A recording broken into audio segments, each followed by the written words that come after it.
Did you know that just 1% of the global population was responsible for half of the world's commercial flight emissions in the year 2018?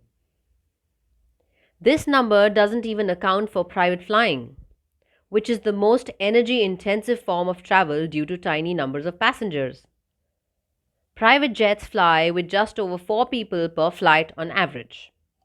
If private aviation were included, that 1% would be even further reduced. Most of these emissions come from the very wealthy in the USA, Canada, Singapore, Saudi Arabia, and Luxembourg. Around 11% of the world's population traveled by plane in 2018, with almost 4% taking international flights.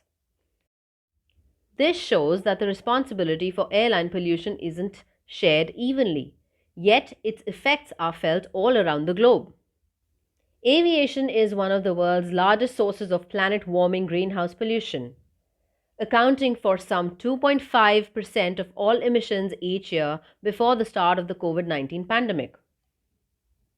There is no other human activity that contributes to such significant amounts of emissions in such a short period of time. Essentially, on a 10-hour flight in business class, you will emit more than the average human within a year.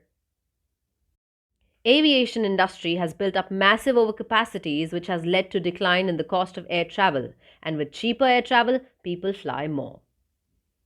Frequent flyer programs are a big culprit and should be scrapped as they cause people to take more flights than they need to, including people taking extra flights to maintain their privileged traveler status. Essentially, the frequent flyer programs are rewarding environmentally damaging behavior. Since the spread of COVID-19, flight passenger numbers have plummeted by 50%. This provides a chance to course correct as countries grapple with how to regulate air travel and its huge carbon footprint. Stimulus bills and aid packages tied to the pandemic's economic fallout provide a key opportunity for change. Governments have handed airlines an astonishing $85 billion in relief packages so far. But instead of prioritizing money for polluting industries, leaders should invest in sustainable, affordable forms of transit instead.